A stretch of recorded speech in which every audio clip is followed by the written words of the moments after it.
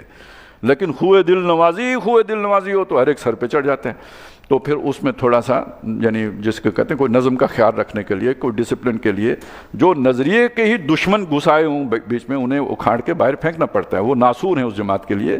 اور وہ جیسے سرجن ہوتے ہیں نا، آپریٹ کر کے گندا مواد دور نکال دیتا ہے، تو وہ کریں، اس کے لیے دل پہ پتھر رکھ کے کریں۔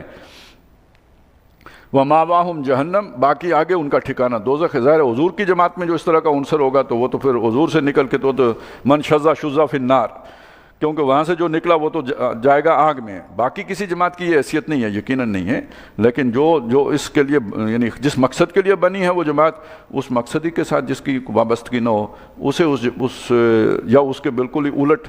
یہ تو ایسی بات ہے کہ مسلم لیگ پاکستان بنانا چاہتی ہے، 1906 سے لے کے 1947 تک کے دور کو آپ ذہن میں رکھیں، اور اس کے اندر وہ بندہ بھی شامل ہو جو متحدہ ہندوستان کا داعی ہو، تو کوئی تک بنتی ہے؟ تو ایک جس مقصد کے لیے کوئی جماعت بنی ہوئی ہو، اس مقصد کے اندر ان لوگوں کی کوئی گنجائش نہیں ہوتی جو اس مقصد کے ساتھ ہم آہنگ نہ ہوں۔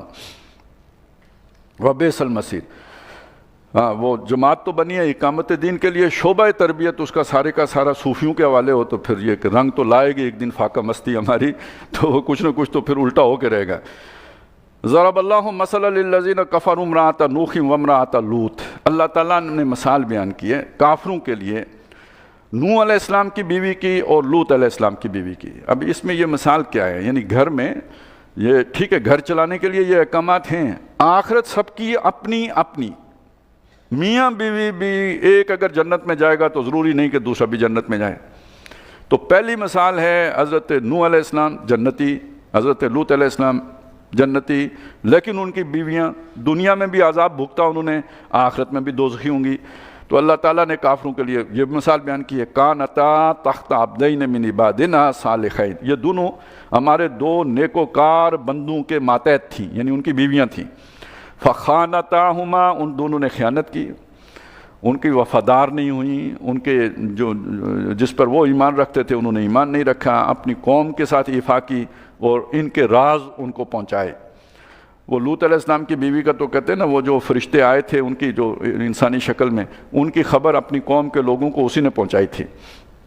فَلَمْ يُغْنِيَا عَنْهُمَا مِنَ اللَّهِ شَيْئًا، تو اللہ کے مقابلے میں کوئی شے ان کے کام نہ آئی، یعنی نبی سے تعلق ان کے کام نہ آیا۔ نبی کے قریب اس کی بیوی سے زیادہ کون ہوگا، لیکن یہ کہ وہ تعلق بھی کام نہ آیا۔ وَقِيلَ ادْخُلَا النَّارَ مَعَ الدَّاخِلِينَ، اور کہا گیا کہ آگ میں داخل ہو جاؤ باقی داخل ہونے والوں کے ساتھ۔ وَضَرَبَ اللَّهُ مَثَلًا لِلَّذِينَ آمَنُوا امْرَأَتَ فِرْعَوْنَ، اور ایمان والوں کے لیے اللہ نے مثال بیان کی ہے۔ کوئی ایمان والی عورت ہے کسی غلط آدمی کے جو ہے نا گھر آ گئی ہے، اب اس کے لیے اللہ نے مثال بیان کی ہے فرعون کی بیوی کی۔ اب فرعون سے زیادہ کوئی سرکش جو اللہ کا باغی طاغوت اور تو کوئی نہیں ہو سکتا، لیکن ان کے گھر میں وہ اللہ کی بندی تھی حضرت آسیہ، ان کی مثال دی اللہ نے۔ اِذْ قَالَتْ رَبِّ ابْنِ لِي عِندَكَ بَيْتًا فِي الْجَنَّةِ، جب اس نے دعا کیا میرے رب میرے لیے اپنے پاس جنت میں گھر بنا دے۔ وَنَجِّنِي مِن فِرْعَوْنَ، اور مجھے نجات دے دے فرعون سے بھی، وَعَمَلِهِ، اس کے کرتوتوں سے بھی، وَنَجِّنِي مِنَ الْقَوْمِ الظَّالِمِينَ، اور مجھے نجات دے دے ظالموں کی اس قوم سے۔ یعنی دنیا میں اس وقت آسائشوں کے اعتبار سے فرعون سے زیادہ بہتر گھر کون سا ہوگا؟ کون سی دنیا کی نعمت ہوگی جو فرعون کے گھر میسر نہیں؟ لیکن وہاں جو اللہ کی بندی ہے وہ گھر اسے کاٹنے کو دوڑتا ہے، وہ موت کی دعا کر رہی ہے اور جنت میں اللہ سے گھر مانگ رہی ہے۔ اسے فرعون وہی نظریاتی بود ہے، تو فرعون کے ساتھ اس کا جو ہے نا وہ لگاؤ وہ نہیں ہے۔ تو آخرت میں فرعون تو جائے گا دوزخ میں، لیکن اللہ تعالیٰ ان کو جنت میں ٹھکانہ دیں گے۔ اس کا مطلب کیا ہوا ہے؟ عورتوں کو یہ بات سمجھائی گئی کہ وہ دنیا میں تمہارا جو کردار ہے وہ اپنی جگہ پہ اللہ نے اب کسی کو فرعون کے ساتھ باندھ دیا ہے، لیکن یہ کہ آخرت میں اپنی اپنی ہے جنت یا اپنی اپنی ہے دوزخ، اپنی اپنی کمائی پہ ملے گا۔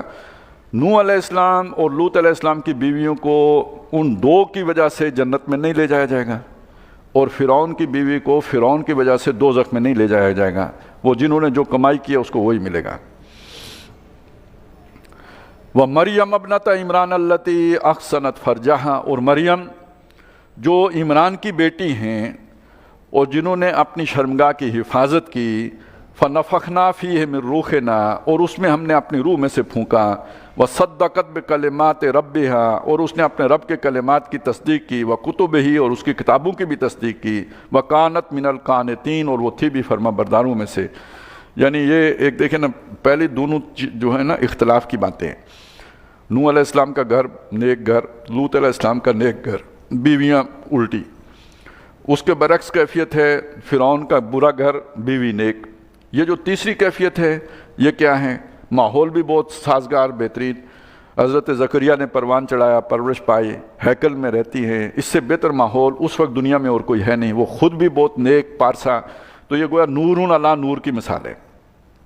تو ان کے لیے تو کوئی مسئلہ ہی، کوئی کانفلکٹ ہی نہیں ہے، ان کے لیے اللہ تعالیٰ نے جو ہے نا وہ ان سے وہ تو بغیر پریشانی کے گویا جنت میں گئی۔ اب ایک وہ خانہ خالی رہ گئے ہیں، بری عورت برا مرد، اور وہ علیحدہ صورت ہم جو ہے نا پرسوں شاید انشاءاللہ پڑھ لیں گے، تبت یدا ابی لہب وتب ما اغنی عنہ مالہ وما کسب۔ یعنی وہ یہ فیصلہ کرنا مشکل ہے کہ عورت زیادہ بری تھی یا مرد زیادہ برا تھا، لیکن یہ کہ دونوں کا ذکر اللہ تعالیٰ نے اکٹھا کیا ہے۔